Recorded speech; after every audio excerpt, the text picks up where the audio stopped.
Hey guys, this is Logan here. I am recording this a couple weeks after this episode has been edited because this episode is going to be slightly different than our normal stuff. Normally, when we record, we each record our own audio tracks, so our quality is just slightly bit nicer. We don't have that digital canned sound because we do all record in separate places online. Sadly, during our process, Jack's mic's first hour of this recording just did not save. So the good audio is basically ruined because you couldn't hear any of what Jack said in the first hour. There's a lot of awkward silences.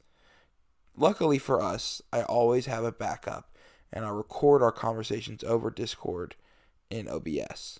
The problem is, we sound a lot worse. It's a lot more digitized, there's a lot of echoing, but we really don't want to have what we used to call the lost episodes with this podcast. So this episode is going to be worse quality, but I still think we put out good work, and if you would like to keep listening, we would greatly appreciate it. Anyways, on with the show.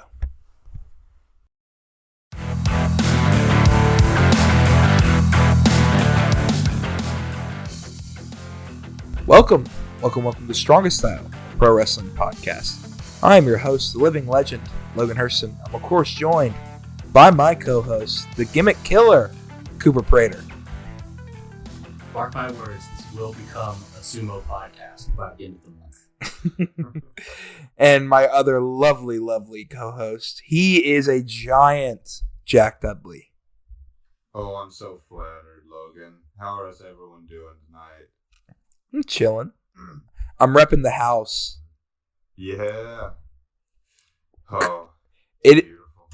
It is very funny, Cooper. You were like a shadow on my screen. I know, my lighting is awful. I need to move this lamp around. But well, hey, we haven't started putting video up yet. No, you're good. My video is really like, I look like a thumb for a head right now. None of you guys can see it, but it's like, it's funny. You're always in full quality, Jack, but like Cooper's camera is like, it's like glitching out, so you just see it's not only just the lighting, but you can't even see your face. It's just like a shade of a person. It's literally just because I have the darkest possible over the part of my lamp, the diffuser. I have the darkest possible diffuser that money could buy, and it sets a very nice mood in person, but on video it's not great. That's fair. But welcome back to Strongest Style. It's been a little bit of a fun week. Been off for a little bit, about a week and a half. But we got some blood and guts to talk about. We have Purge night that just happened. And we also have some sad news. We have our first, if you've listened to the old podcast, you know, whenever someone in a wrestling figure in the industry dies, we typically do somewhat of an in memoriam and a 10-bell salute. And this is the first time, I believe, it's happened since we started the new podcast. Am I correct, Cooper? Correct. Which, is probably for the best in some ways. It means that we've not had as many untimely passings. Mm-hmm. But also, any amount of time is too soon. I suppose 7-8 episodes in is better than the kicking off that way. Unfortunately, the world of professional wrestling lost a great voice the other day.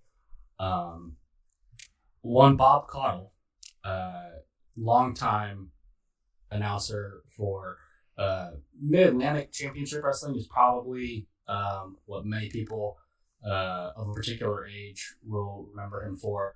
However, people born a little later than that will probably recognize him more so from his couple of WCW appearances in the early days of WCW. When it was still somewhat under the arm of Jim Crockett Promotions and not fully branched off from the NWA. He was very much an NWA commentator, though, very, very close to that brand. And, regardless of all that, though, he is somebody who I think, unfortunately, due in part to the WWE's monopolization of the wrestling industry, kind of became lost to history to a degree.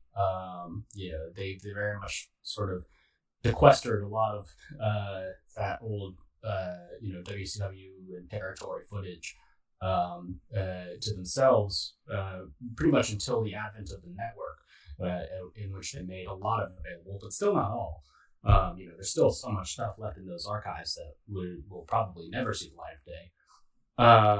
But Mid-Atlantic Championship Wrestling, there's a lot of it available on YouTube too, for folks who don't want to give the WWE their dollars. And it's great. It's like really quality, old school wrestling, the way that so the it's very much my dad's wrestling, which is fine. Yeah. And has a place. And you see a lot of really great stars before they were stars in a way. And Bob Caudle, who was by far the most consistent commentator on that program, he had this great quality that so many old wrestling commentators have, which is he came across like a legitimate, like almost news broadcaster. Like he it sounds like he's calling the football game as much as it sounds like he's calling a wrestling match. And he did come from, as many of those did, a very legitimate broadcasting background. He worked for a couple of TV stations up in the Carolinas before he had ever gone into the wrestling business. And that kind of very dry, very by the book sort of commentating style lent itself very well to that particular product at the time, and really made it feel oddly, kind of like sort of warmer than a lot of wrestling today feels. In the days of Michael Cole's and very where announcers have catchphrases and stuff like that, like that is not the game that Bob Caudle was playing. I read a really well done obituary to him that came from the Mid-Atlantic Gateway Archive, which is, for those who have not seen this website, has barely changed its web design since like at least 2003.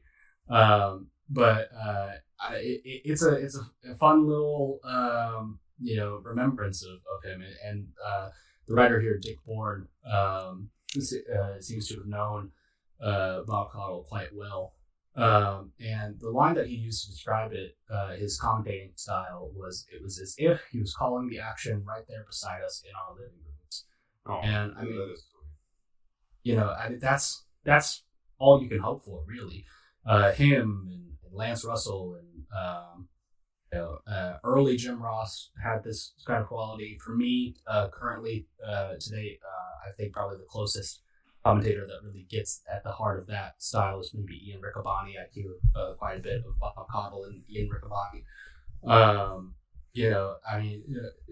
Professional wrestling thrives in a live environment, and even with the advent of television broadcast, it functions best when you can feel like you are there in the arena with the audience and with the wrestlers. And yeah, I mean, Bob Caudle's absolutely one of the best, and a man that deserves to be known more than he is, and to be spoken of in the same terms that we talk about great wrestling commentators after him, who took a lot of notes from him. And we just watched a pay-per-view that he called. We just watched the first Halloween Havoc, and he's all over that show. Mm-hmm. And is by far the better commentator on that show compared to early Jim Ross, who is quite frankly pretty abysmal. Yeah. Mm-hmm. For sure. That early Jim Ross, man. I can't believe some of the stuff that came out of this mouth. Oh, I can believe it. Yeah. But no, so that's my little piece there for a part of wrestling history that's now gone. Yep, and I believe at this time we are going to play the 10 Bells.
All right.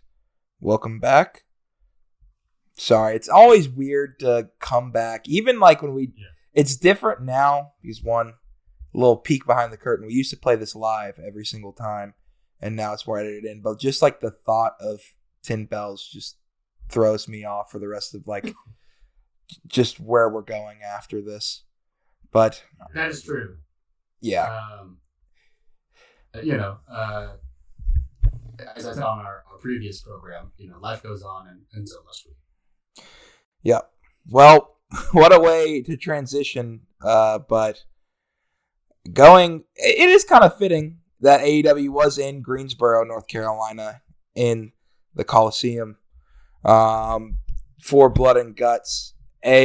Not really a kind of a Southern throwback, or kind of not in their own ways, in their own AEW ways, but this was very much a throwback heavy show because being in Greensboro, they're going to, they're referencing Sting the whole time. We got to see Ricky Steamboat. We didn't get to see Flair, thankfully, but he was there, I believe so, right? He was in the building. He did make a brief appearance before the show went to air, I believe, just to say hello to the crowd, and then went back. He has apparently been, Ric Flair has apparently been dealing with some medical issues, I believe, and was not feeling very well, so he went home early. Okay. Yeah, that's what I heard. And he was scheduled to be there, though, with Steamboat, to, I assume, have a longer segment maybe with FTR, and like just to watch the Blood and Guts matches. Yeah, I'm sure probably too. Like Flair would have done a lot more of the talking than Steamboat in that segment. Then he would have got at least one, little punch in on Cash or something like that. Oh, you know it. But I thought the segment was pretty good anyway. I like the tension more with Steamboat and FTR than I think I would have with just FTR and Flair, just because of their history. Because I really like them throwing back to NXT and him having his final match with what was in the Revival. But, gosh, FTR are so hateable, man. They're perfect. Like, I do not want them. I think they're a great tag team, but I do not want them to win these titles whatsoever because they've been such jerks lately. They've been such... Yeah. They are... detestable heels. I will give them that. I do worry though. This last heel run that they've been on lately, I feel like has kind of. I'm waiting to see the big thing that they do. Like it feels like it's all kind of been building, and yes, they've done bad things. I believe they did the Goodnight Express pile driver thing onto Willow Nightingale. I think that happened. Yeah, they did. They threatened to. They did it on Beth Phoenix. On Beth hiatus Bah! at the pay-per-view, I think. Yeah. But and that was very big. Maybe it's just because so much of their stuff has been tied in with Copeland lore is maybe why I'm not as into it as I feel like I should be. But I do love the addition of Big Stoke to their act. That is magic in a bottle right there. For sure. Did you hear the report that originally they brought in Stokely to manage FTR, but FTR just happened to turn face whenever he finally got signed, and there was well, we don't want to do this right now, and then they put him around with a couple other people, and then eventually they came back to what was originally supposed to be, which is Stoke with FTR. FTR wanted Stoke there because they thought he was a great mouthpiece. Oh, I did not know that. But that does kind of track, I think. Yeah, I could very easily see him, especially that early incarnation of them in AEW, where they were still very much playing into the kind of good old boy trucker kind of thing that they were doing. Yep, for sure. It'll be interesting. I mean, the Dashley thing could be maybe Grandmama or Mama Bandito got one bump in her. They were kind of threatening her. Oh. Yeah. Or they tried to, at least. I mean, I do think the start of this was a big, the way they took out Cope was very, no disrespect, just kept beating on him. I thought it was a very good heel turn. And I think they've been great during this run. And the thing is, at any point, I won't mind an FTR tag title run, but with the way, I feel like we're just getting started with this Brodito thing. And so I'm I really don't want them to take the titles off right now, but I'm not going to complain. They are kind of the John Moxley of the tag division. Yeah. Yeah, they are. Yeah. They're like a break glass in case of emergency kind of act. For sure. And I'm sure that this current incarnation of them, if given the belts, can have some really fun stuff to do. But yeah, I mean, I would keep these belts on Brodito for another 4 months at least. Yeah. Do it at Revolution. My thing is you can come back to this. I think it'd be interesting if you do it and then they win it in a multi-man. And I definitely do want to see this heel FTR get the belts back. But I don't really want to see them get the belts back and then fight Cope and Christian again. I want to see them fight Jet Speed. I want to see Jet Speed get these belts off these guys. I feel like that would be a monumental thing. Huge baby faces for these huge heels, Yeah, absolutely. I mean, that would be a great program for sure. But quick little note on Jet Speed. I have not watched Dynamite yet. The Dynamite that's airing tonight. Me neither. I did hear that friend of the show, Speedball, might have gotten a little bit hurt in a match that they had. Here's hoping it's nothing. Here's hoping that, it was just a little tweak, maybe a little, unforeseen circumstance, but and that he's able to just hop right back. But I do not know the extent of what it is that went wrong, apparently. But apparently something might have gone wrong. So. Crap, man. Yeah. We'll see.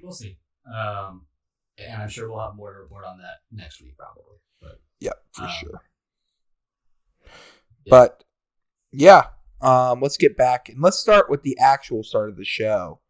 Blood and Guts, the women's Blood and Guts match, the first of its kind, and I mean, with really? This is the first year they did that. First women's Blood and Guts. Yep. Oh, sorry. It's only been a year since we went, right? Yeah. Sorry. Yeah, it's only been a year. Okay. They built up to it a couple years ago. They were trying to when they ran the Outcast gimmick, but then injuries and just things fell apart, and it wasn't really clicking, and they didn't do it. This is the first one. We had 6 women on each team, unlike the men's, which had 5. And I gotta let Cooper lead this one off with who started the match over here. And the MVP, some might say. Some. As they should. It took this match for finally people to see the light, to see what I have seen from the very beginning. Of course, one half of the Sisters of Sin, 1/3 of the Triangle Madness. Julia Hart. You watch yourself. You are on short notice here, right? Do not mess with me while I am on this right now. I'm talking, of course, about Skye Blue. And I seriously, no joke. I think Skye Blue has just absolutely, by leaps and bounds, improved her game as a wrestler, and has far exceeded her tag partner, Julia Hart, who I do still enjoy from time to time. I think in given the right circumstances, Julia Hart can be really effective, but in their matches, I think Skye is absolutely the one that is putting in real work. And something that I've known for quite a while, really ever since she started this heel turn of hers with this darker persona that she's had, which I believe was started just last year. I've noticed that she really has been just itching to do more hardcore, more violent, and she's gotten to do it on occasion. I think she's been involved in maybe some no DQ stuff, maybe even some no DQ tag matches. Her and Willow Nightingale, I believe, had a pretty gnarly kind of death match sort of stipulation on a Dynamite maybe, or a Collision or something. And when she gets the chance to do that and really go all out with both her offense and getting the chance to really sell that danger that those stipulations provide, I think she just far exceeds what anybody expects of her, and even what she needs to do. I think she really tries to outpush herself. And in this match, in this Blood and Guts match, she gets busted open very, very early. It's less than 5 minutes. It is less than 5 into the match, and immediately it is just disgust. It is like full on Eddie Guerrero levels of uncomfortable, like very quickly. Her hair, you can see it gets very just like damp and wet with blood. Or she's like constantly wiping it away from her eyes. It really set the tone for this match, which was like, closest thing that I can really compare it to is just like given a shot of adrenaline, like when you're on death's door, and just that like sort of big huge inhale of air and life that you get, all very sudden, all at once. That's kind of how this match felt for me, and I think everybody I thought played their parts really well. Megan Bain is another huge standout here. I think we'll talk about her a little bit later. But man, Skye Blue and that blade job is absolutely, I think, rightfully so, what is this match is going to be known for years down the line.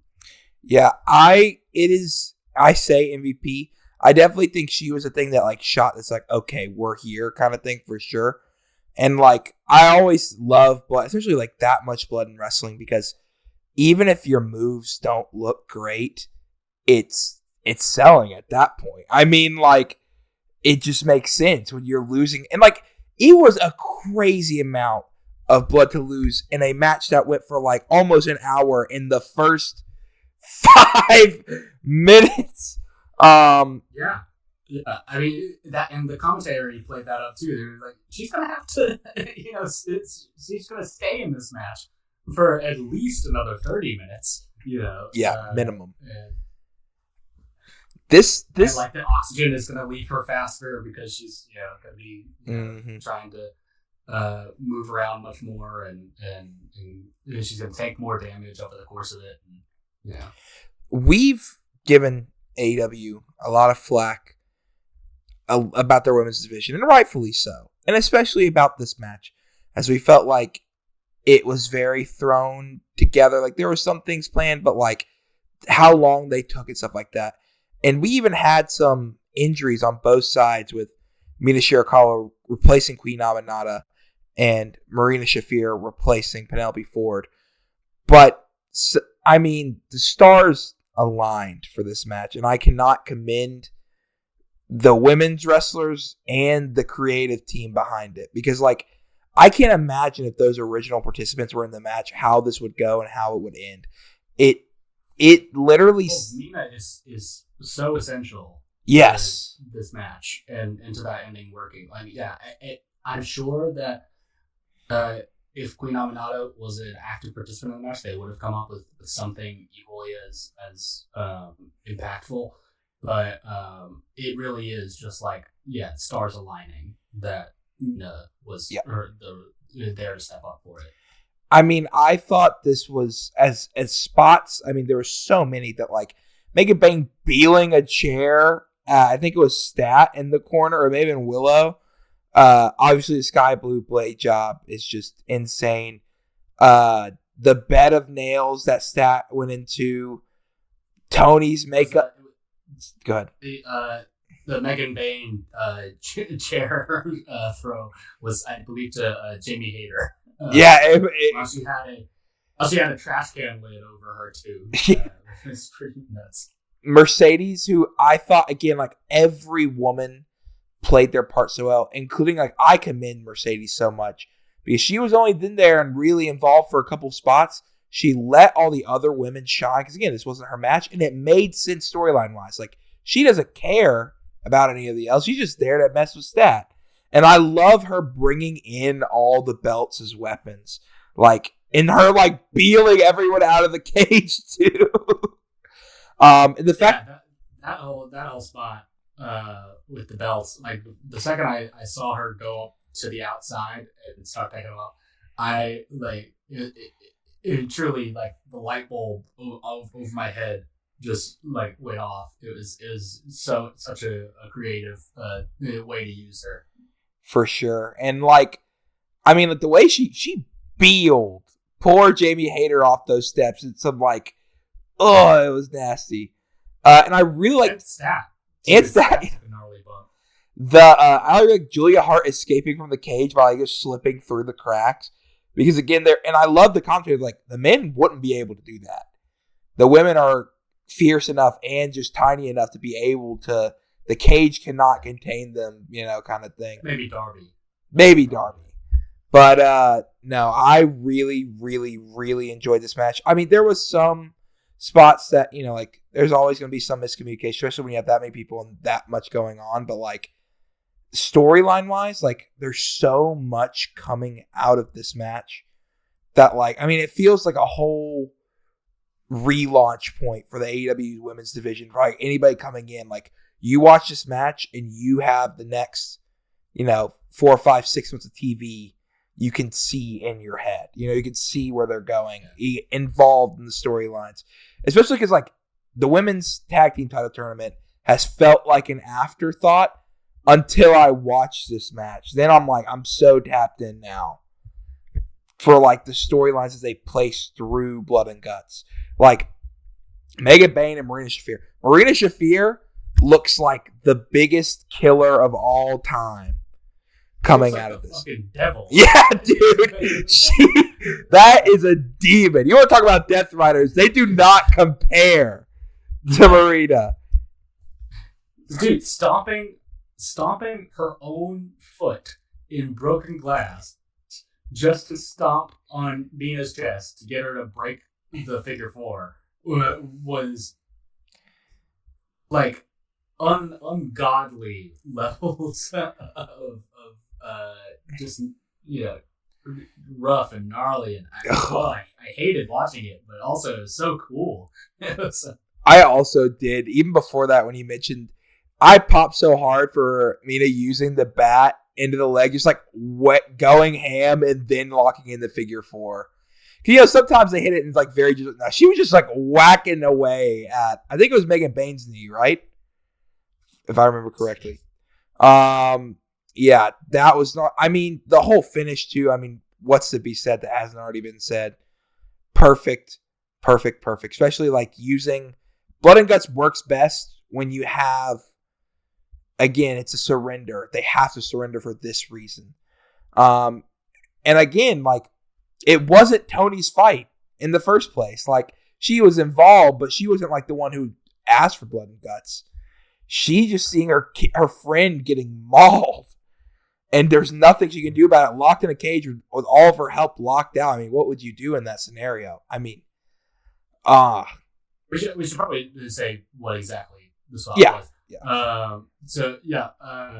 Towards the end of this match, after Marina Shafir absolutely just slices up all of Rita Shafir's chest with her foot full of broken glass. I still can't get over that spot. That was so rough. But after that, Marina Shafir gets Mina in the mother's milk submission, that front face lock that she does, and at that point, Megan Bain then stands up and is just whacking Mina Shirakawa with one Mercedes belt. I forget which it was a TBS. Oh, okay. Yeah, TBS one style. And just over and over and over and over.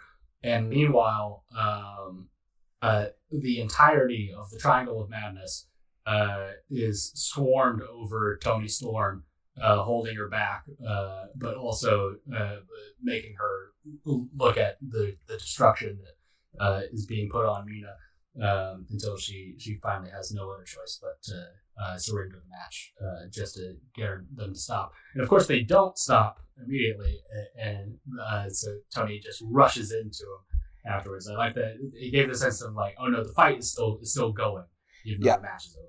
And she started stiffing Marina, too, with those kicks. She was laying it in.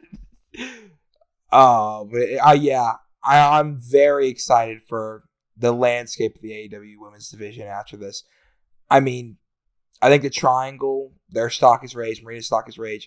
Megan Bain's stock is raised. Mercedes doesn't need anything, but she looked very fun. She was very, very fun in this match and let everybody else shine, which I think was the right thing to do. Tony is reignited.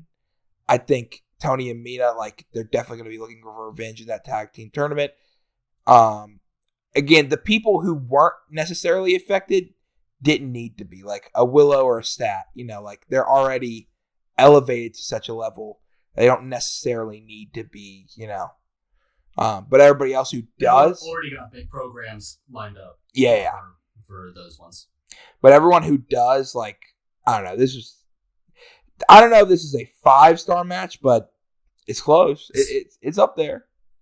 No, it is. It is. Storyline wise, for sure. Look, I saw the Big Dave ratings. Big Dave for this show. Big Dave hates women. Man, that woman tax is so real for Dave.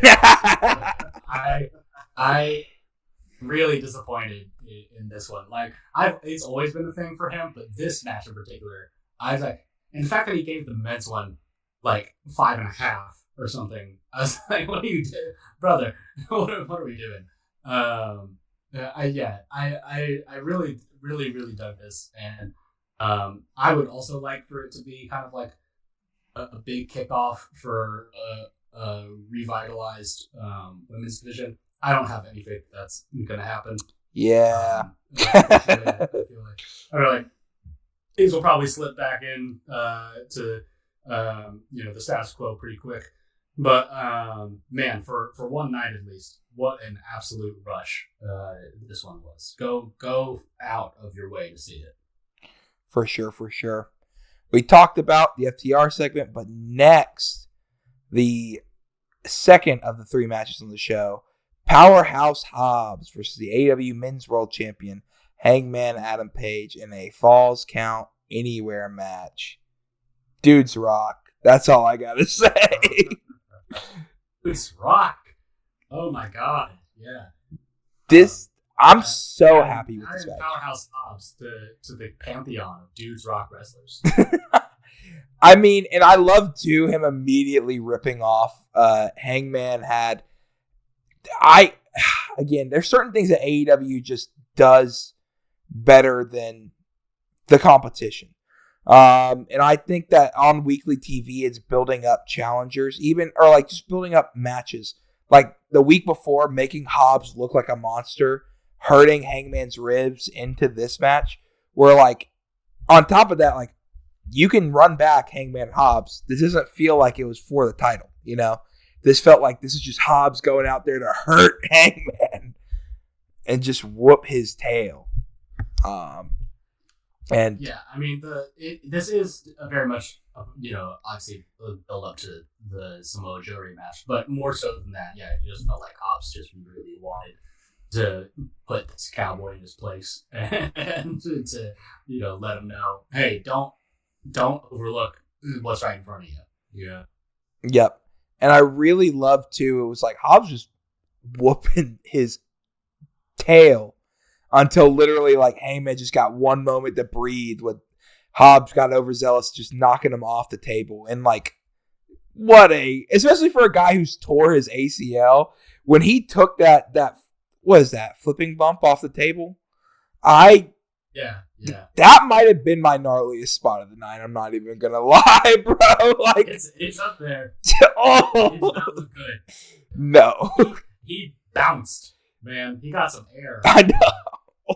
My tailbone hurts just watching it.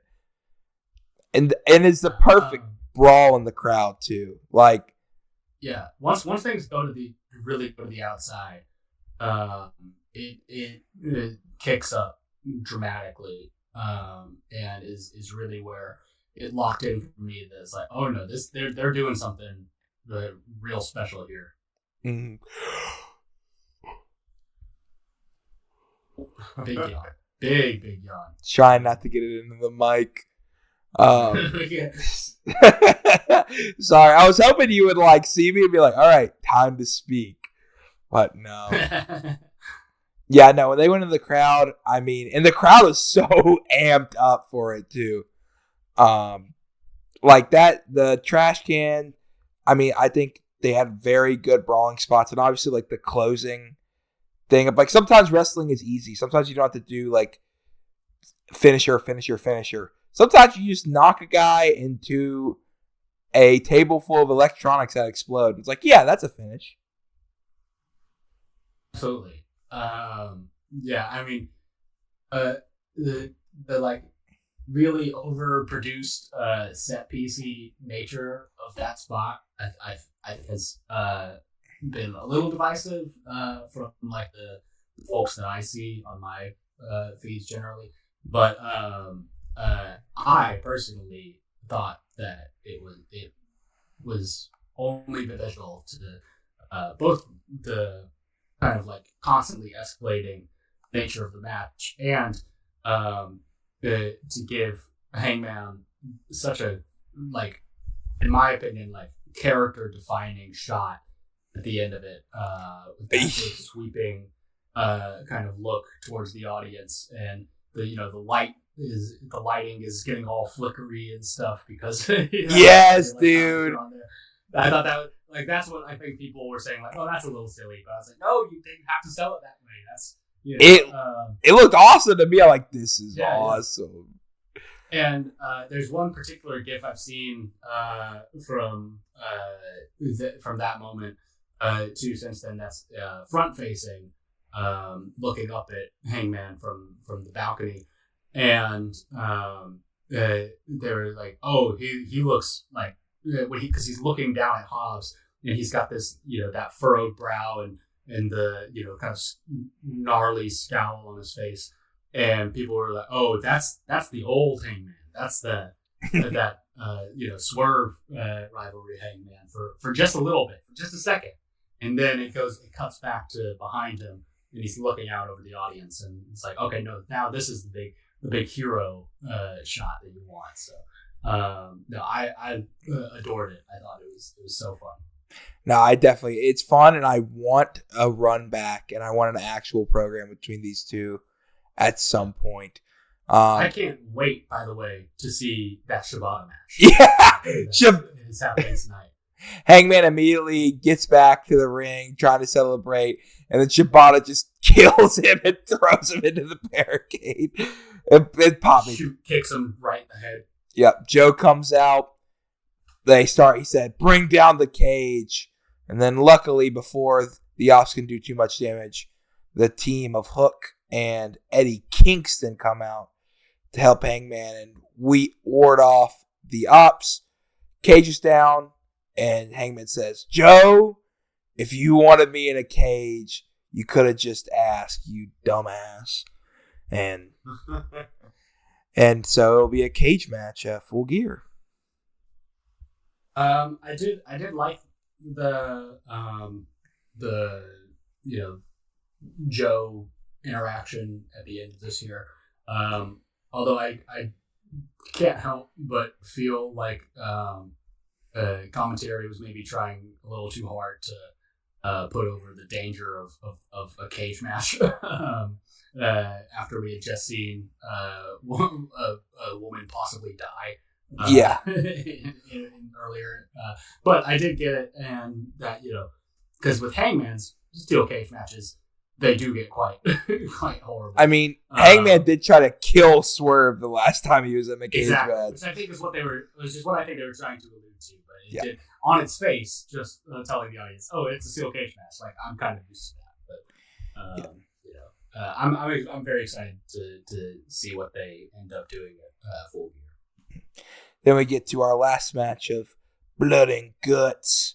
It is obviously the men's Blood and Guts match. The Death Riders versus the Conglomeration and Darby Allin and Roderick Strong. So he technically still isn't a part of the Conglomeration. We start this match out. He's in the video. He's in the Titantron. He is in the Titantron. But he's not a member. He's very standoffish in that video. He's like... Yeah, he'll come around. He'll come around. Not what some people were theorizing. But we'll get to that later. Basically, we start the match out. The team Darby Allin has gotten the advantage after winning the 2 out of 3 matches, with the final one being Roddy beating Mox by countout. We start the match with Darby Allin versus young boy Wheeler Utah. Young Wheeler. And as Mox described him on Collision, a newborn baby deer. That's what he said. I know. I want to go back and watch Collision just so I can watch the Mox commentary on that match. Didn't he say he really liked MXM Collection?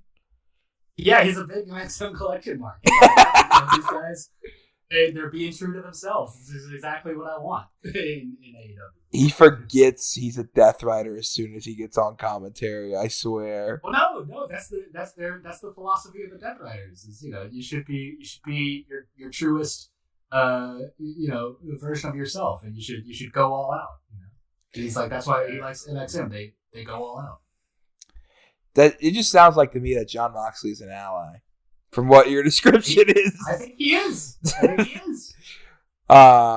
But yeah, Wheeler, Utah, Darby Allin starting this out. We then did a little fun little exchange. I don't think it was anything. I don't remember anything standing out in the first 5 minutes. Do you? I don't remember anything standing out for like the first 15 minutes. Well, no. I remember Orange coming out and then beating the crap out of Wheeler and busting him open, and Brian popping for it on commentary. And that Brian was very excited that Wheeler was out because that means he can get beat up the most, which I did pop for. Yeah. And then Daniel Garcia came out And look, you know, we've given Daniel Garcia a lot of crap this year, past year and a half. But I love Daniel Garcia in this match, man.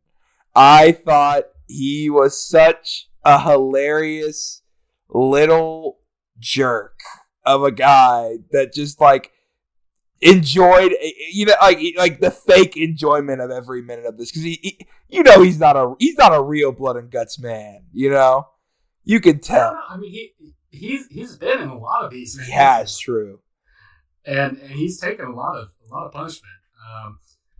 He is a very good like little toady for the Death Riders, though. He's got kind of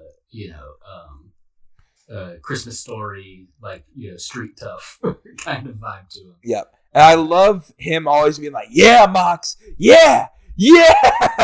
Exactly. Yeah. No, you ain't doing it. He's so vocal. I do love vocal wrestlers to a certain extent. And I did really like. You love cinema. No, whoa. You love it. Yeah, Criterion. I love Criterion, man. That's cinema to me. And then we had the third member of Team Darby Allin, the conglomeration, which is supposed to be Mark Briscoe's music hits, and he doesn't come out. And the little Death Riders young boy smile to that. We get a view backstage of the Titantron. Dave Paquette is backstage. Someone has attacked Mark Briscoe, and he's being checked out by doctors. He's currently not medically cleared to be in this match. To find time, Roddy goes, "All right, well, I'll go out now then." Roddy comes out and just absolutely starts putting these Death Riders young boys to work. Backbreaker after backbreaker after backbreaker. Which I thought was pretty sick. And then it was Claudio, right? If I remember correctly. I believe so, yes. Yes. Yep. It's Claudio, because then Mox comes in early after him. Yeah, it was Claudio, and he is fully the difference maker. I did really like Brian on commentary being like, "Yeah, I don't know why Claudio isn't out here first. I mean, if you want to set the tone, this is the guy you get to do it. He's an absolute beast. His cardio's great, you know, and he's very hard to stop." And sure enough, as he comes to the match, he completely cleans house.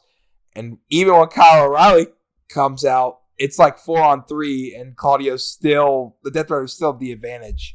And that's when Mox comes out. And I really love on commentary, like, "I'm shocked Mox coming out now." It's like, well, he just saw that his team was whooping up on him. He's like, "Shoot, I should get in now." Yeah. Take the glory early. Take the glory early. Mox comes out. Death Riders continue their advantage. Finally, I think Pat came out. It was 5-on-4 because Mark Briscoe wasn't cleared. They start Blood and Guts, where the Death Riders is just, I mean, brutalizing these guys.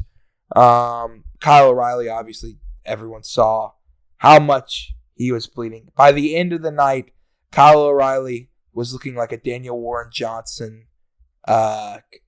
illustration. Is the best way I can. That final shot of him looking up like squinty-eyed with like his blood was so thick.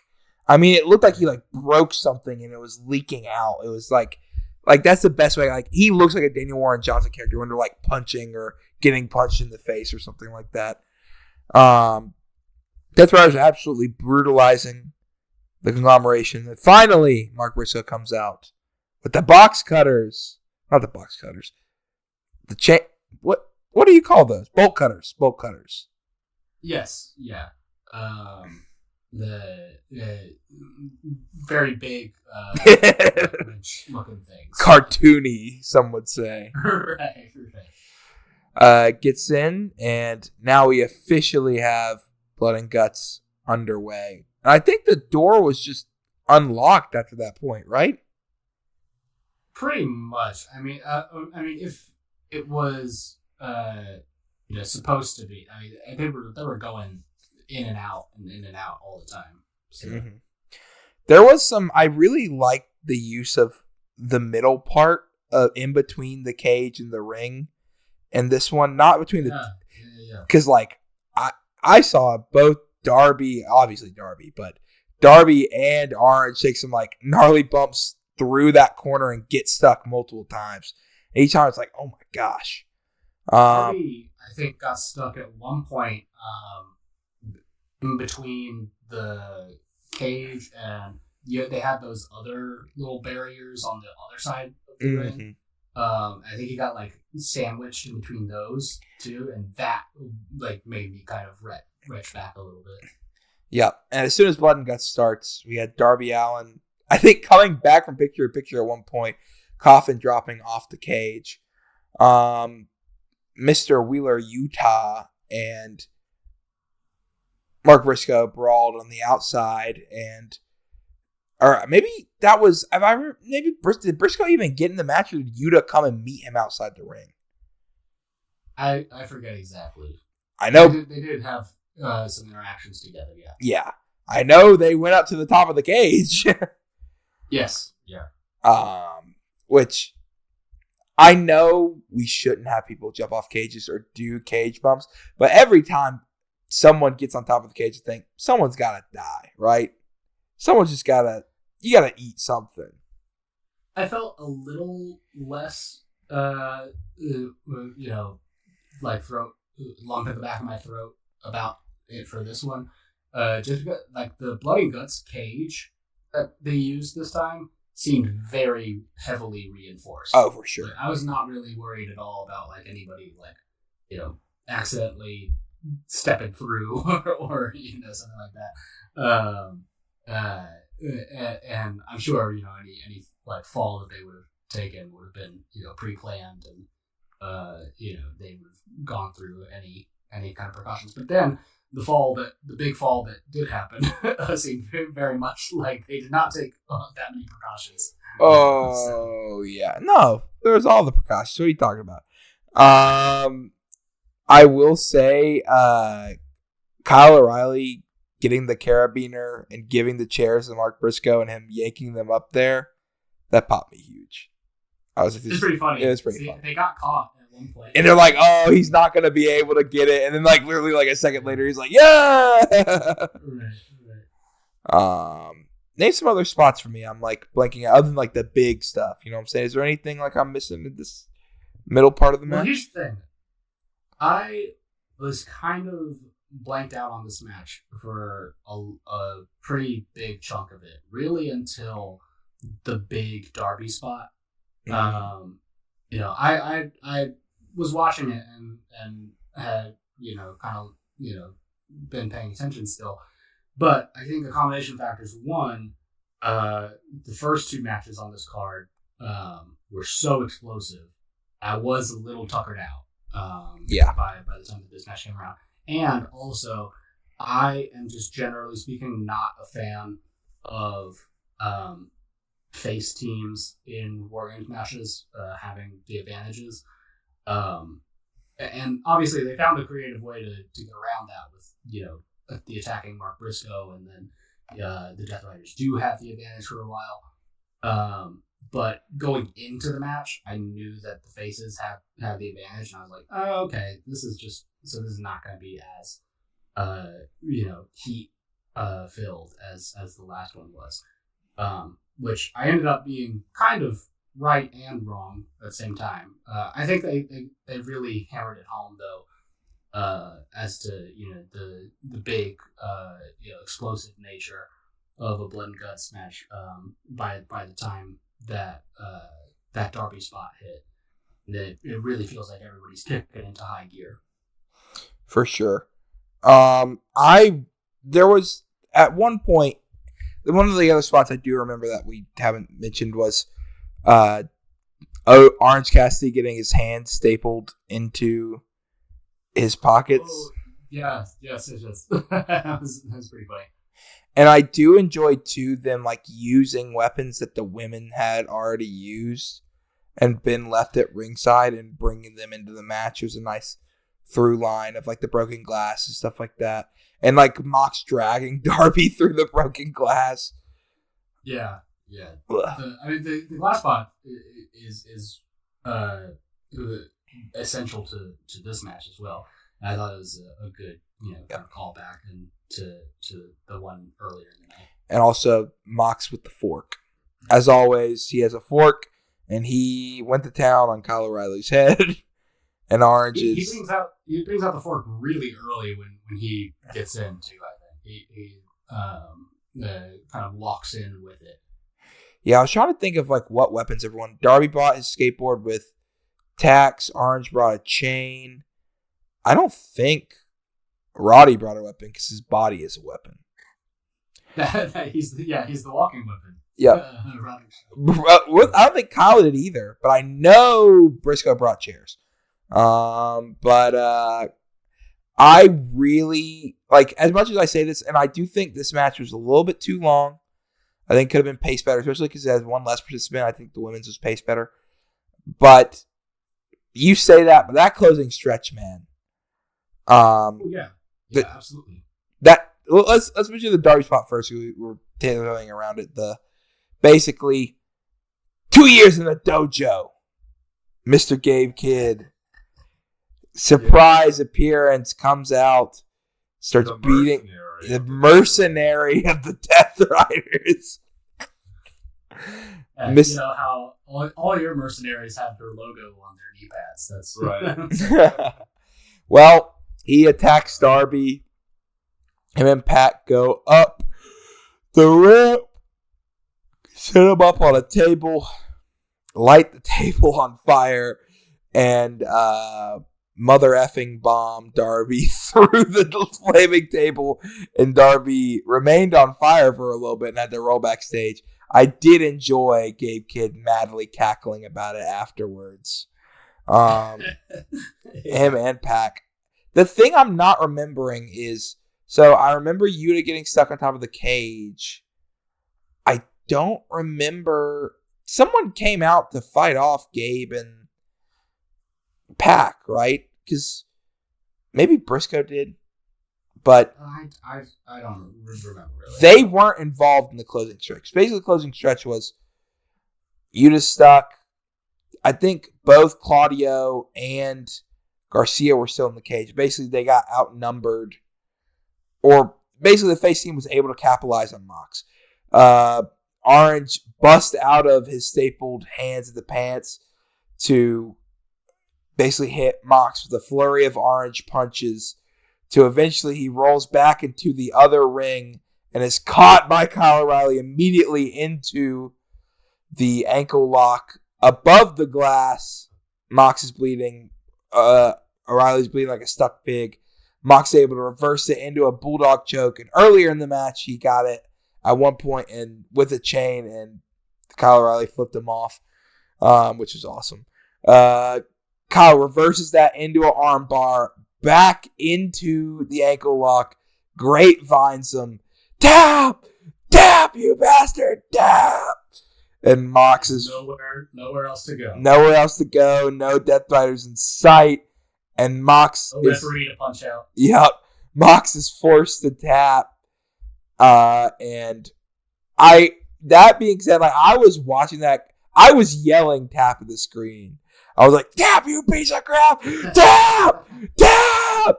I was like, oh my, I was about to run through a brick wall for Kyle O'Reilly, man. Like, I'm so happy he was the one to get to win this match. No, well, this whole post, the biggest stuff from the post Hangman Death Riders things that's been the most interesting to me has been the Kyle O'Reilly matches. I can kind of take or leave the Darby stuff, but Kyle versus the Death Riders, and Kyle being really the source of all of Mox's insecurities, I think is really interesting. Yeah, for sure. Well, I'm sure you're excited that match is happening at Full Gear. Oh, very much. Very, very much. Yeah. And I really loved all the online encouragement for Kyle after they're like, they better make this man a national champion, which means nothing, but also that'd be pretty cool. I wouldn't hold my breath for it. And I wouldn't really hold my breath for much card movement for Mr. O'Reilly past this, unfortunately. But I think he will forever have a job in AEW if he wants it. I think that will be his thank you. Yeah, I don't think he's leaving, brother. He's going to become a coach whenever he retires. I do. It just makes me want at least, like, even if he doesn't move, I want to see him on TV very often in fun matches. It's going to be like this. I thought, him and Roddy's match from Dynasty was awesome. Oh, killer match of the year. Yeah. Exactly. But for me, just even with the dysfunctions, I think it just gets the match of the year just because I think the finish worked so well for me. And I do think there was a bunch of good spots, and I do think it was a very fun match. And if any match that can get me fully getting up and yelling at the TV screen alone means I've invested enough for it to be a match of the year. But yeah, that was Blood and Guts. Do you have anything for your Collision Minute that you want to add real quick? I mean, not all that much. Really, the only thing I'll just say for Collision is the only must-see match from it this week was, and Logan, this will pop you really big, Mark Briscoe versus Mark Davis was a absolute banger. Big Dungzilla hours over here. Some would call that wine wrestling. I will be watching that, but it's time. The Blood and Guts is over. It's time to purge our souls. Fly over to Japan to talk about Purge Night, the House of Torture fueled and booked show. Hey, call it by its proper name, right? Purge Night of Torture. Purge Night of Torture. Oh, I was referring to its real proper name, Evilism. Oh wow! No, that was good. Did you stayed up to watch the show? I assume, Jack. No, I did not. Okay. But man, I wasn't gonna let it pass me by. That's for damn sure. This is really a show made for me specifically. The sickos. Yeah, for the real sickos. You and 1,700 of your closest Japanese friends that were in that arena. Yeah. Tomorrow night, or I guess tonight, really, World Tag League kicks off. Before that happens, we had to get past Purge Night, one of the more exciting produce shows. Probably the most exciting produce show New Japan has put on this year. Evil booked the show, and it was basically the NWO sold out, but for the house, filled with just a bunch of glorious bullshit and gothic vibes. I like the ring mat that they had for it. Yeah, it was cool. It was awesome. Really cool vibe. The show opened. Well, the pre-show opened with Dick Togo purging or aiming to purge the mockery Hip Togo Ryusuke Taguchi in disguise with Milano Collection AT in Taguchi on Taguchi's side and this was Sonata Milano Collection SS. Yep. Oh, Sonata Collection SS on Dick Togo's side. That's not great. No, it's not. It's not. That's not what it means. That's not what it means. I mean, Taichi Ishimori and all that. They have a habit of being wacky on these produced shows. So the Dominion 2009 poster. yeah. So. Oh Lord. Sorry, I'm got a bit of a cold. Anyways, this match was a lot of fun. It's always nice to watch Togo get the spotlight. He's still so good, surprisingly, at his big age of 56. I saw someone say today in one of the mini Discords I'm in for New Japan, they said Dick Togo is closer to Kenta Kobashi's age than the Young Bucks' age. And that is pretty fucking great. With the kind of shit that he's doing nowadays. He's awesome, he's man. He's great. The match ended with Milano putting Togo into the Paradise Lock while Sonato put Taguchi into the Paradise Lock. Sonato ran around to attack Milano, but then a takedown bumped Taguchi over so he could escape, and then Taguchi was able to get the countout victory over Dick Togo. And I believe this is the only time the house lost the whole night. Yeah, I guess. No, you're right. Yeah, it was the only HOT loss. Dick Togo can't get a win to save his life. But that was fun. It's always nice.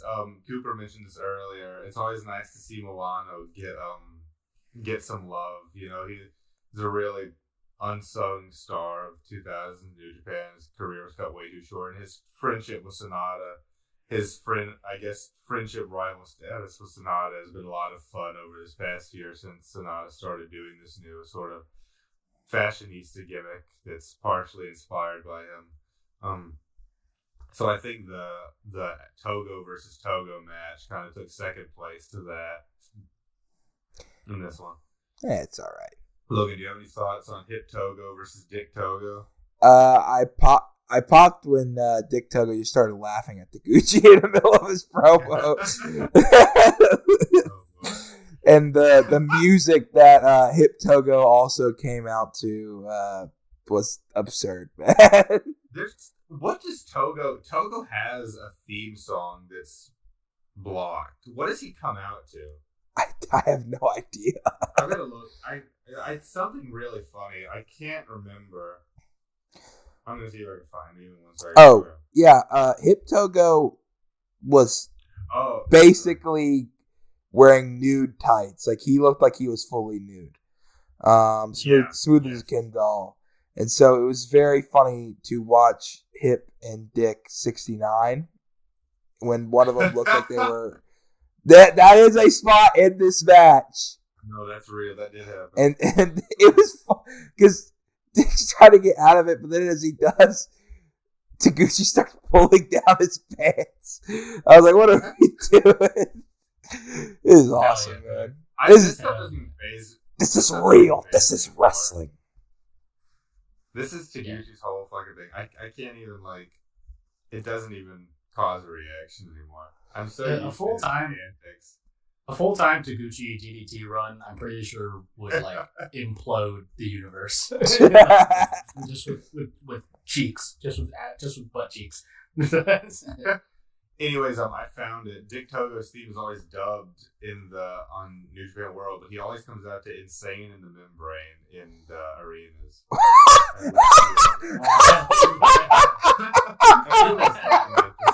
That's awesome. That is the best. Give the house everything. Give him everything. He should have won Junior Tag League, man. He comes out to "Insane in the Membrane." That is... Apparently he has for many years, yeah. You have to track the next Dick Togo singles match so that we can all fly out. And be there, yes. To be there for it. Yeah. That's insane. The opening of our main card was the first match announced for the show, Evil versus Shun Skywalker. The one... sort of only Evil singles match of the night. We'll get there later. Whoa. Sort of. We'll talk about it. Evil. So the match started with Shun in his classic anime villain way, suggesting in the most over-the-top fashion that him and Evil should join forces as the top villains of pro wrestling right now. Really, he actually suggested, now this is interesting, he suggested an alliance between him and Evil and Ozawa to be the leaders of the darkness world in pro wrestling right now. I think I figured that Ozawa was meant to be in this match and that it was a three-way, but obviously he is hurt right now and that couldn't take place. But it was weird the way he mentioned it, and mentioned it later in backstage comments too. I assumed it was supposed to be like a modern villains in Japanese wrestling in three-way. Either way, we still got that with the Shun match, and it was a lot of fun. Shun reached, he put the handshake out for Evil to take, and Evil, of course, tried to go straight into the everything is evil out of the handshake, and then the match got underway. Skywalker took him to the outside quickly with a dive. Evil countered or took back control with the home run chair shot. Match continued on. Eventually, Evil kind of got the upper hand with the referee assisted magic killer, and then was able to unmask him, land a low blow, and hit the everything is evil for 3. It was a really fun shenanigans-filled match. Dick Togo threw the powder. The lights went off at certain points. It was exciting, and I thought it was a fun sort of clash of the two of the more, over-the-top characters in wrestling nowadays, over-the-top villains. They were fun together, and I was real happy to see Evil get the win. He was treated like a damn god in Korakuen Hall this night, y'all. Y'all wouldn't believe. Like, oh, I would. I would believe, actually. He is a god. The most exciting thing about this show was, like, that it was so clear that the real house heads showed up for it. Everyone got the biggest fucking pops. Even, like, we'll talk about it later with Yujiro especially. It's the funniest. Oh my god. Sorry. He's dying. Evil has possessed him. Evil. Yeah.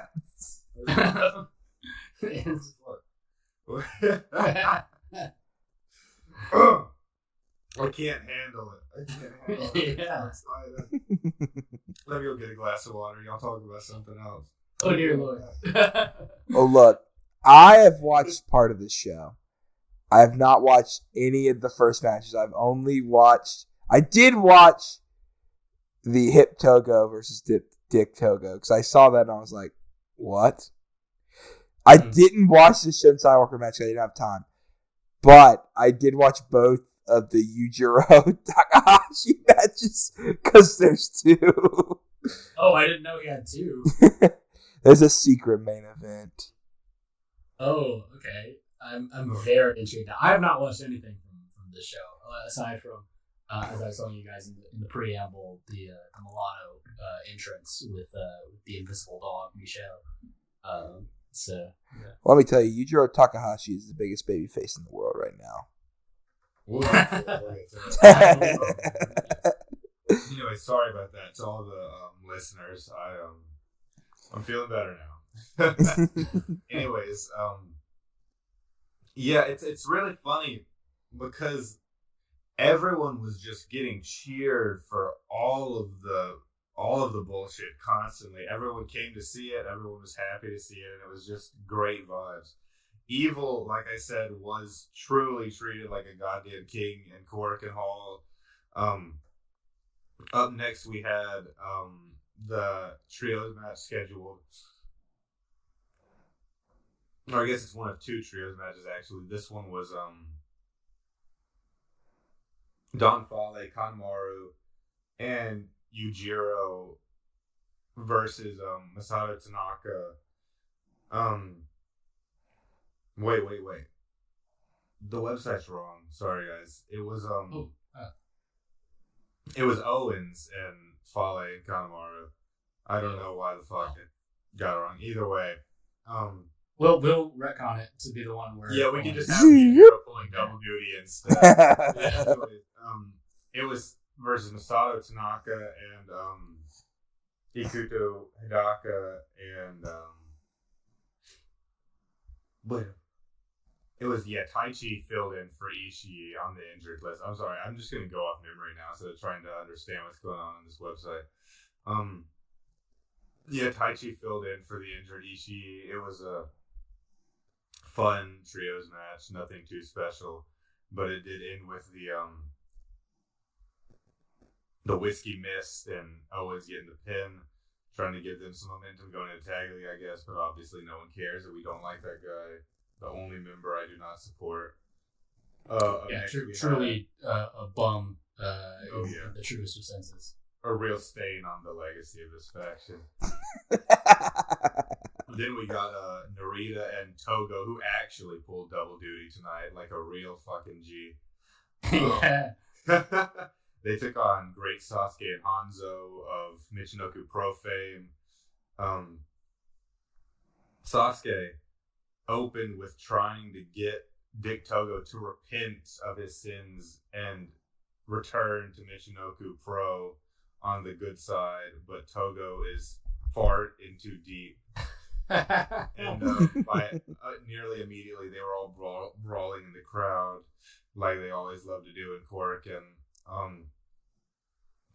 Hanzo and Sasuke were able to get some good offense in, but Togo threw a chair to stop him from going to stop Sasuke from going to the top rope, and then got a quick takedown from Narita on Hanzo into the knee bar where he tapped him out for the win.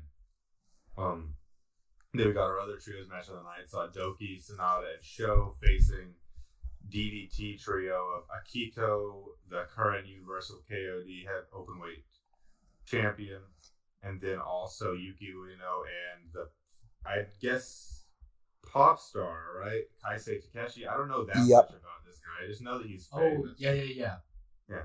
That's why it actually sold out. It's not because of the House of Torture. They just heard he was on the card. No, that's no.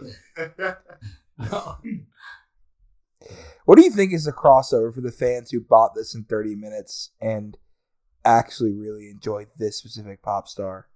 Probably none. This is Fans. Yeah.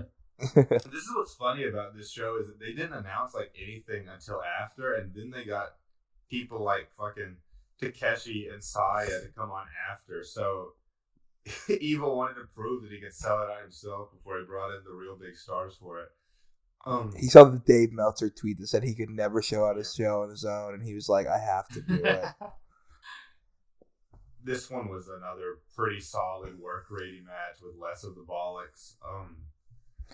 Boo. Yeah. More bollocks. No, you're right.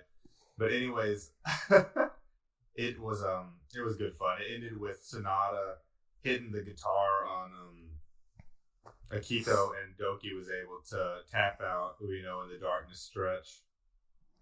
Which is comic. Ueno has always been a little the submission scared. Yeah, flashbacks to Shinya Aoki giving him stretching him out. So. I mean, I know this is probably, again, it's House of Torture. It's probably not canon, but like Ueno is the KOD and the DDT Universal Champion. Maybe he'll get a shot. Will Doki get a shot? Yeah. Doki's also double champ, so double champ versus double champ. That'd be fun. We'll see what happens. Yeah. Probably not. We saw Yujiro Takahashi coming out with Owens, who's going to be his partner for World Tag League. He went on to face Saya Kamitani, who immediately came out with all of hate, pretty much, I think, except for Inaba and Momo by her side. Momo's injured, and Inaba does her own thing a lot of the time, being a JTO wrestler. And she's mostly freelance. Yeah. But besides that, the whole crew was there, and they immediately just went to ganging up on Yujiro. It was really fun seeing him kind of be on the run. And like Logan was talking about earlier, he became like immediately this beloved underdog for one night. It was just gorgeous to see. They started beating up Chase Owens too, which is pretty funny. They just beat the fuck I'm out like, of everyone. Hate. It was funny to see Hate, like, get put over on the HOT show. They're obviously like kind of counterparts in the different promotions. And they came in and just wrecked house and took out Yujiro and took out Chase, and it was so fucking funny. Yujiro was able to sort of get the advantage once the bell finally rang, and obviously he is a man and he is stronger and was able to use that to his advantage. But Kamitani is a real high flyer. She was able to take it to him too. What ended up happening at the end of the match was that the House of Torture came out and they just started all brawling with each other, and the match had to be thrown out. Yeah, Oh, wow. It was perfect. they literally they did the spot that the house. It's the reverse house spot of where normally the baby faces come out to keep away the house and take them to the back. Instead, the house took hate to the back this time. Yeah, it was so funny. It was very But funny. in a surprise extra addition to the show, the Fallout. I'm sorry, y'all. You're good. We did forget to mention Yujiro did get misted at the end of this match. Oh yeah. So Konami fucking hits him with a spray paint. Yeah, she'll spray paint the eyes. It's not blackness. Or are you talking about something else? Yeah, no, you're right. I'm tripping. Yeah. No, you're fine. It was funny because he had that on his face for the entire rest of the Show. Yeah. It's kind of a funny thing about all of Konami's matches because she'll always use that as like her ace in the hole to win, but the referee can always see so fucking plainly that their face is now pitch black. Even if they didn't see her actually doing the spraying, it should clearly, whatever. Evil after this match is furious that Yujiro couldn't take down Kamitani himself, and he announces that Yujiro will in fact be the final wrestler to be purged at the Purge Night of Torture, and be run one more time, and then the world's greatest tag team explodes. Yeah, so Evil and Yujiro start fighting, and then eventually all of House of Torture is sort of fighting with each other, and it's just a ridiculous, cartoony schmoz. It is. Oh, yeah.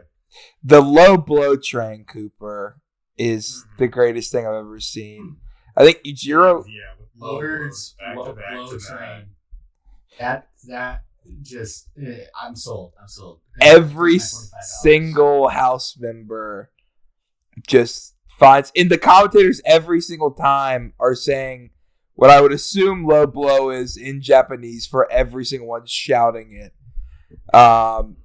And the Don Fale one was still, the best part was, so Kanemaru comes out. I think it went Evil got low blowed, then Yujiro, then I think who did the low blow on Yujiro? Because Chase, they may have been Togo. I think it was Togo. Chase does him. Fale does Chase. Doki and Sho come out and attempt to double clothesline Fale. He goozles them both. They knock his arms down and double low blow Fale. Sonata and Rinderita come in and double low blow both of them. Then Kanemaru comes in, gets the whiskey, spews it on Sonata and Narita. Narita is hurt, but Sonata is wearing sunglasses. So he takes his sunglasses off and smirks, and in his big yellow boots goes to low blow Kanemaru, who catches his leg, and then low blow Sonata. And then I don't even remember who low blowed Kanemaru at this point. But basically everybody was down. I think Evil ends up being the last one. But Yujiro is able to get back up and hits a pimp juice out of nowhere, basically. And then his other move too? It's basically another DDT. It was like the Impaler or something like that. Yeah. So he hits, pimp juice is a small DDT, and then whatever the other one's called is the big Impaler DDT. Anyway, he gets Evil down only for the two. But then they both are so exhausted from the match that it ends in another fucking double knockout. As the house struggle to get back to their feet, they reunite with air cigars all around. they're still the baddest to ever do it, still the GOATs of all time, and the greatest faction in wrestling today, which ends Purge Night of Torture. I cannot believe that the show ended with Yujiro as the greatest hero in all of New Japan Pro Wrestling. I think Evil really wanted to get his fucking boy some shine on that, and it made me smile. I can't lie, even as someone who cannot stand seeing Yujiro hobble around in preview tags. Yeah. I was so happy for the man to get his moment to shine here. You say that, but now him and Chase are going to win Tag League, and you're going to be mega mad. I'm going to be mega happy after this. As long as we can scrub half of the team out. It's literally the angel and the devil with having them two together. If all Yujiro could have teamed with Don Fale. Well. Yeah, it was a lot of fun. I would recommend this one really to anyone who loves the house. It was the most house-coded show you could imagine. They really nailed it in that aspect. And very my favorite pro show of the year, except for maybe the Death Pain Invitational. I really like that they do these. They're a fun break from the regular schedule, even if you got to pay $23 for them. I do think or not, you have your ways. It's very fun. I think more American companies should do that. I mean, they're basically doing it. WWE's kind of doing it with John Cena's final match. They're doing Cena-ism. He's like, I want Zack Ryder on the card. He's like, I like Zack Ryder and Javon Evans, and that is it. That's a dual side of Cena right there. But yeah, we move back to our final little thing of the night. AEW Full Gear is this weekend. I still don't know who won the original belt, but I'm going to look it up. Sometime tomorrow. I'll probably listen back to that episode. We'll decide, and then we'll have the lineage. Whoever is champ is defending. Maybe they defend it or not. Maybe we'll have a new champ. I know it's not me. We'll have it be like the Continental Classic rules. Like, yeah. The championship is defended every tournament. Yeah. But we have, and we're starting with the free show because this is the first thing I see. Boom and Doom. Big Boom, AJ. Can this be the only pre-show match that we count for points? Well, I think you would want to count one of these. I mean, sure, but I mean, really. There's a match added. There's a match added. That I didn't see. I haven't pulled it. We could skip the caster one if you want to skip that one, but I mean, that's really the one that I don't care anything in the world about. But yeah. Oh, what the heck? Yeah, that's a weird match. I thought it was like an 8-man. Whatever. Boom and Doom. Big AJ and QT Marshall with Big Justice versus RPG Vice. Raponky. Eating chips. How many nights? Every night. I thought it was every night. It's every night. I was testing you. As much as I would love to see one of the greatest junior tag teams in New Japan win, Big Boom AJ does not lose in the pre-show, brother.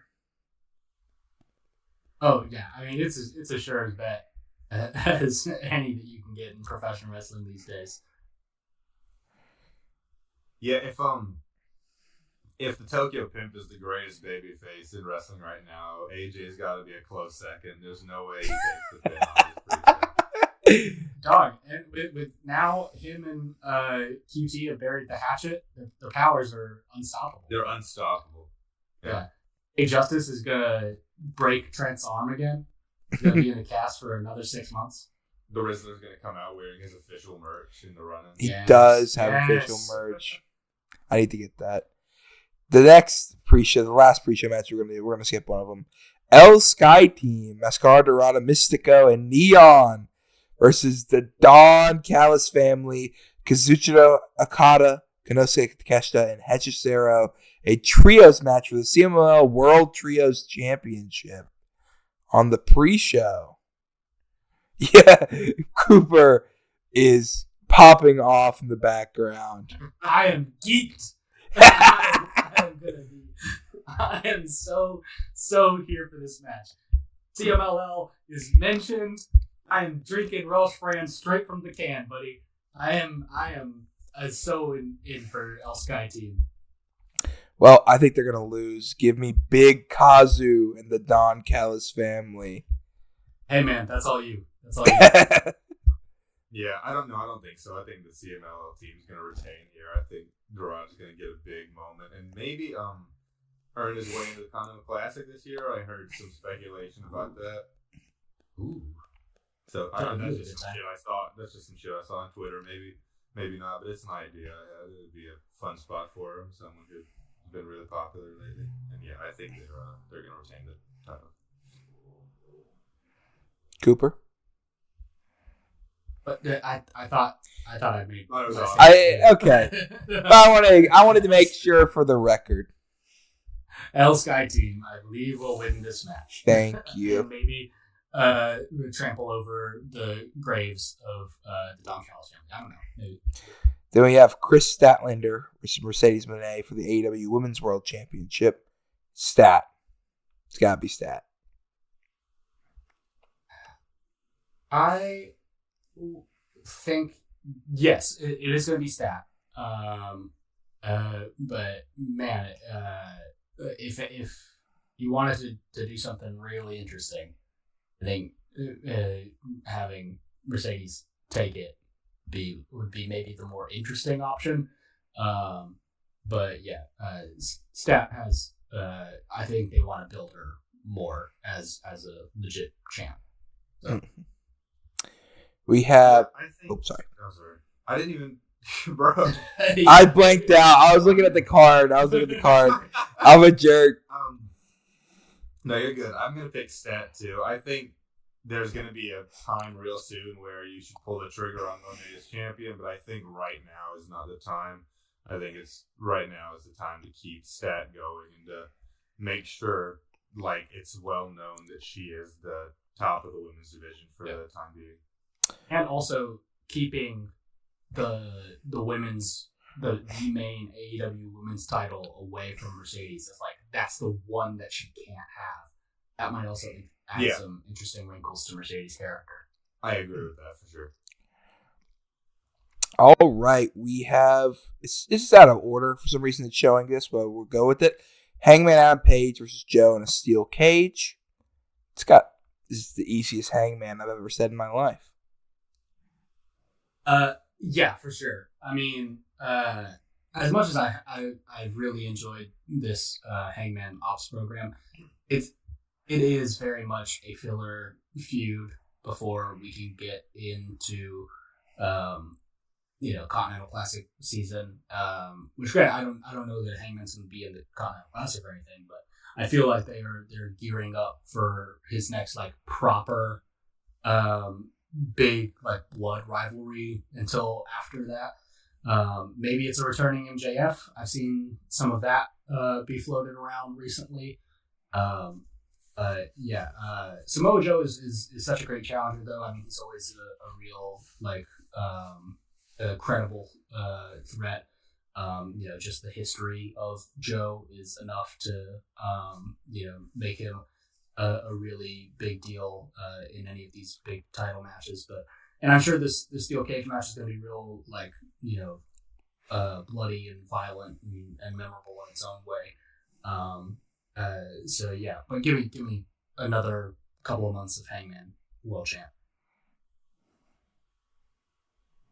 Yeah, I agree. I think it's far from the time for Hangman to lose his title. He's got a lot more to do, and like Cooper said, this is about and I actually said this last time too with the first time I faced Joe. But this feud, as awesome as Joe is really about as like safe filler feud as you can get. I mean, the heel turn was exciting. It added a layer to it, but that doesn't mean that Joe's going to win the title. It's still Hangman's for the foreseeable future. This is more of an King Kong Bundy for him than a Macho Man. You want to use Hogan's opinion.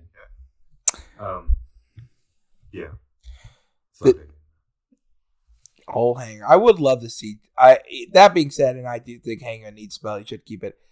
I wouldn't be mad if Joe just like shockingly won it, but oh yeah, I'll never be mad at a Joe title reign. But yeah. Then we have Bandito and Brody King versus FTR with Big Stoke for the tag team match.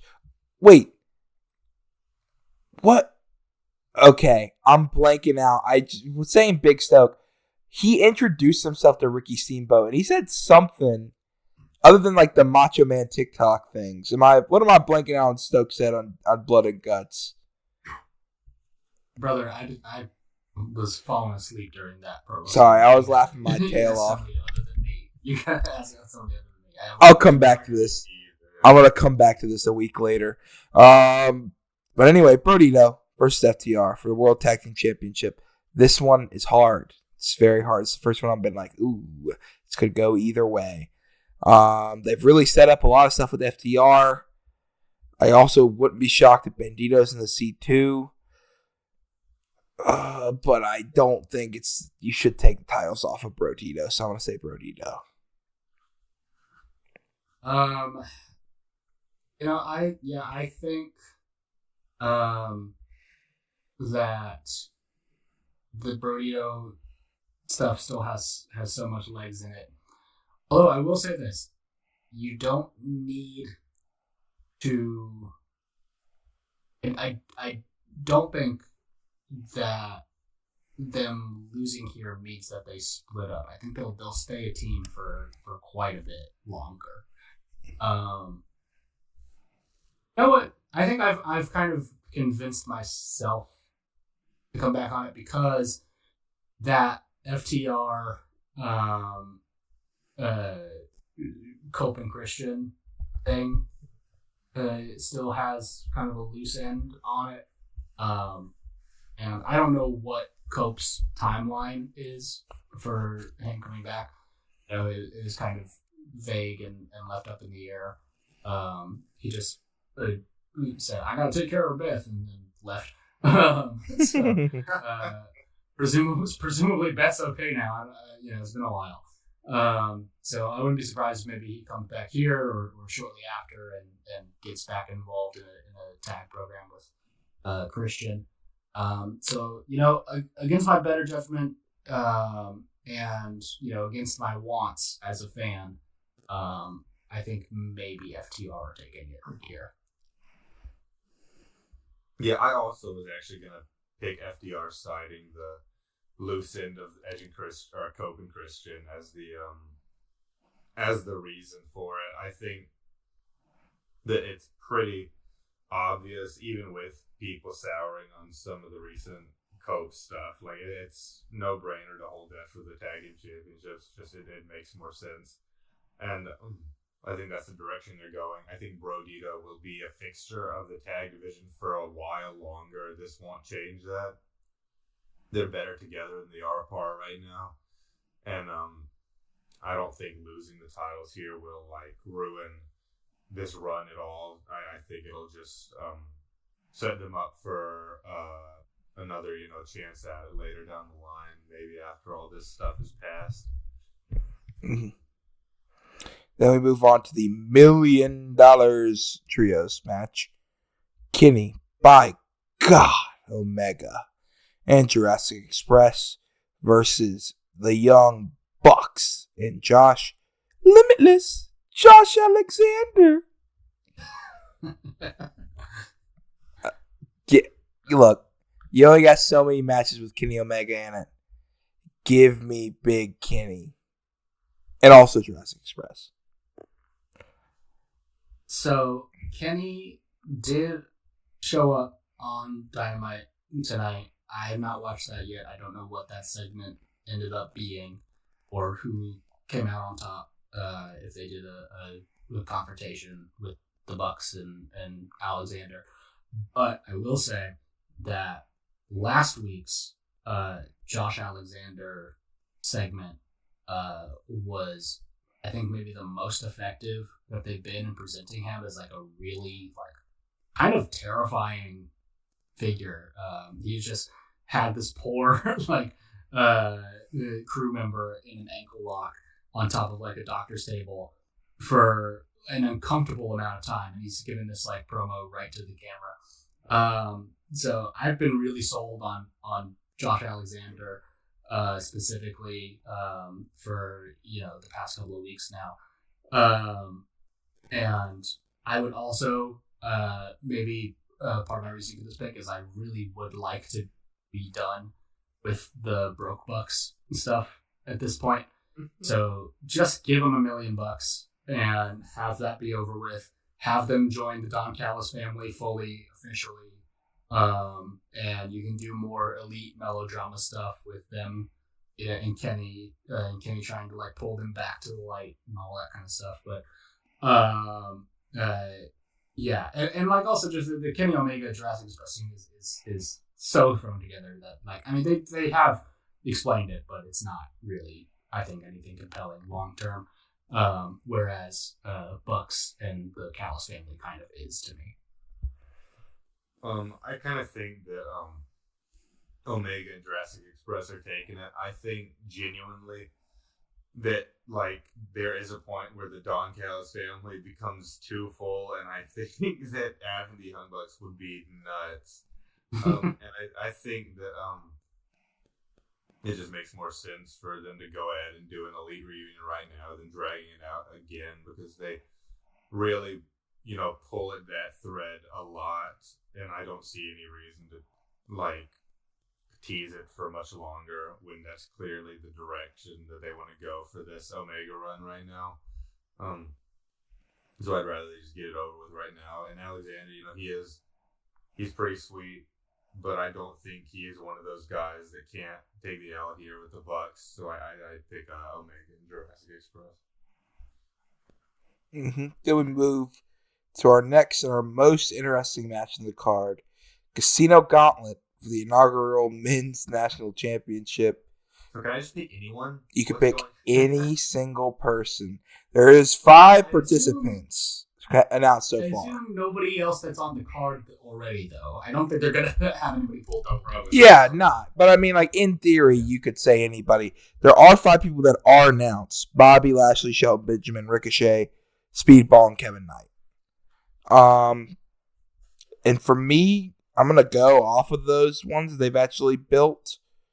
And I'm going to stick with what I originally said. I feel like it would be cool for Bobby Lashley to get this, and it wouldn't be shocked me if he does, but I'm going to go with Ricochet. He's done a lot of good work. I feel like it'd be fun to give him a little championship run, especially I would like to see his heel shtick in a bunch of other companies. It'd be pretty funny. So I'm going to go Ricochet. Yeah, I am also going to go with Ricochet here for the inaugural champ. I can see the spot so clearly in my head of Ricochet stealing a pin from a move that Bobby Lashley hit on somebody, and then it drawing out that thing even more. Even though I would really like also to be done with this demand Hurt Syndicate stuff, just to have that on record. I think that has overstayed its welcome a bit for me. But that's how they've been introducing this national title. Is they did MVP, did the whole promo segment, and then Ricochet came back out and all that sort of stuff. So, but yeah, and Ricochet is very fun, and I think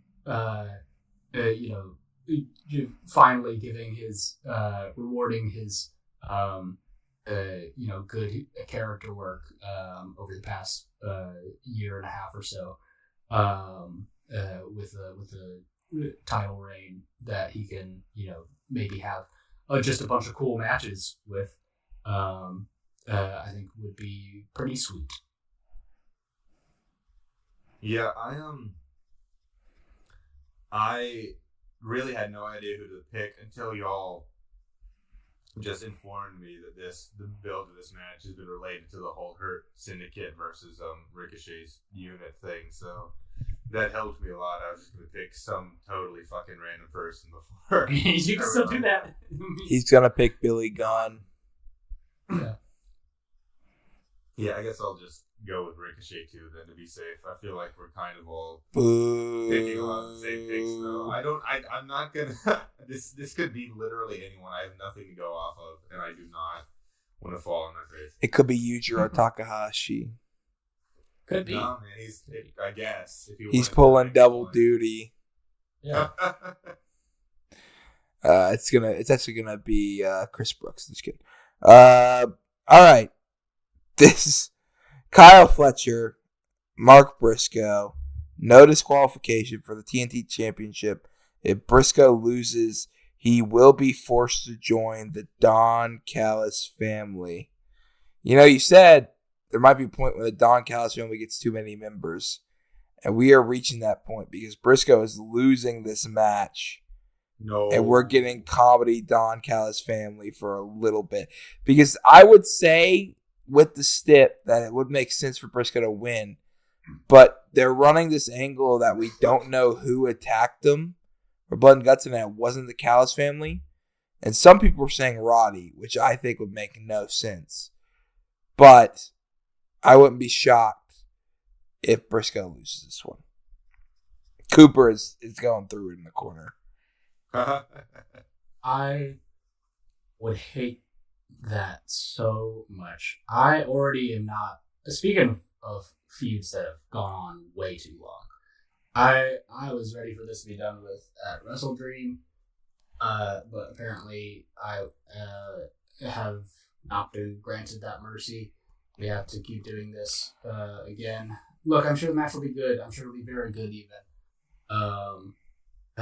Just let Mark win it and have this whole thing be over with, and Kyle Fletcher can fully go into main event feuds with Hangman, or or something else or whatever, or maybe he has a short little tag thing with Mark Davis. They had a little promo segment on Collision together. I don't want to see Mark Briscoe Callis family segments. I don't want to see any of that. So no, please, dear God, let Mark Briscoe win, please. I also think that Briscoe should probably finally get the win here. I think that Fletcher can take the loss and can really sort of lose upward as people so often do. I know he was already sort of getting into the main event scene, but I think he might as well drop in a feel-good moment that's kind of long overdue. And I think, like I said earlier with the Bucks, I think the situation of him joining the Callis family might just be really too much right now. But I don't know. That's just me. I do think that he'll be taking the title, though. Mm-hmm. Then we have Darby Allin versus Pac in a singles match. I think give me Pac. And a surprise victory. Because I think they are running this Mox shouldn't be the leaders of the Death Riders. And I think having Pac beat Darby here, who can just take losses at any moment. And Darby's probably not going to sit the world title for a while. I think it'd be interesting. Give me Pac. That is very interesting, and I had not considered that when initially looking at this matchup. But it's going to be Darby Allin. Darby Allin's the safe choice. I'm just trying to go a little bit, I was actually also thinking that. I was thinking Pac might get the win, and they might have him be sort of the one who's, or at least tease him taking the reins of the Death Riders. I think it makes sense right now, but I don't know. You guys are making up way more interesting stories than the AEW team are telling right now with the Death Riders. Well, I think this match is just added. I don't understand why it was added, but here we are. The Babes of Wrath. Harley Cameron, Willow Nightingale. What they always do with tournaments for some reason, which is have some kind of fuck finish in what's supposed to be the semifinals, and they just say, you all get to be in the pay-per-view. No. They've done that for the past a couple of tag titles. Let me read the stipulation before you. This is even weirder. Versus Sisters of Sin, Julia Hart and Skye Blue versus Timeless Love Bombs, which is Mina Shirakawa and Tyler Storm versus Marina Shafir and Megan Bayne. This is a 4-way tag team match. The winning team chooses the stipulation for the semifinal match in the inaugural AEW Women's World Tag Team Title Tournament.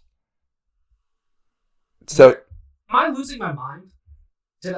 Did they not, when they announced these belts, say that they will determine the inaugural champions at Full Gear? Guess not. Okay, whatever.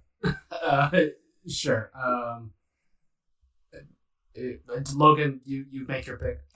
I'm going timeless love bombs. So when they get killed by Marina Shafir and Megan Bayne, they're going to choose a stipulation against them.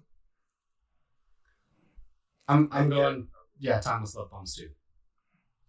I guess I'll pick Storm and Shirakawa. I really hardly know anything about this or what's going on in the tag title tournament, so sure. It's either that or I think it's a babyface team. It's either that or I could see Babes of Wrath getting the win and then choosing like a street fight versus Sisters of Sin. But I feel like it's more hot versus Tony and Mina versus Shafir and Bane. You got to capitalize on that. And then finally, Jon Moxley versus Kyle O'Reilly in a no-holds-barred match.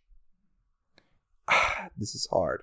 My heart says Kyle, but Jon Moxley's lost so much recently that I feel like they might just give him a win to prolong this more for some reason. But I'm going to go Kyle. I'm going with my heart.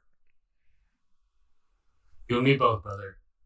Kyle O'Reilly is going to make Mox tap out in the middle of the ring. And, I think AEW fans have been kind of like hoping for the Death Riders implosion so hard recently. They were expecting it at the end of Blood and Guts and then maybe in following Collision and maybe in following Dynamite. It just hasn't happened yet. But, I mean, if it does, pay-per-view would be a place to do it. Mm-hmm. And, coming off a big loss, and maybe a Pac who has just won his match, maybe he comes out to right that. I don't know. Yeah, I mean, I'm betting on the exact same thing. I think Kyle's going to take it, and I'm hoping that we finally get an angle like that going on. I think that's going to be exactly what happens at the Full Gear pay-per-view. Would be nice. You didn't even think this AEW National Champion, Jack, it could be Tetsuya Naito, freelancer, coming in to win that. That shit is not happening. There was like no facial reaction to that information. Whatever. He did not care.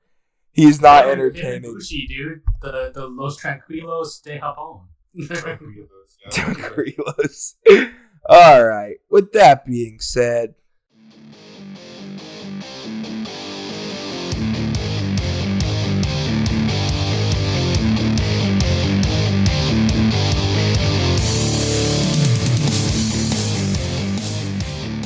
thank you for listening to Strongest Style, a pro wrestling podcast. That has been it for us this week. We'll be back next week with a couple hours of rousing wrestling content. If you want to follow us on social media, you can follow me at ByLoganHerson. You can follow Jack at Average Dark. Cooper doesn't have social media, but any last words, Cooper? Quote a great wrestling commentator. Until then, so long for now. We will see you guys later. Goodbye. Mwah. And good night. Bang.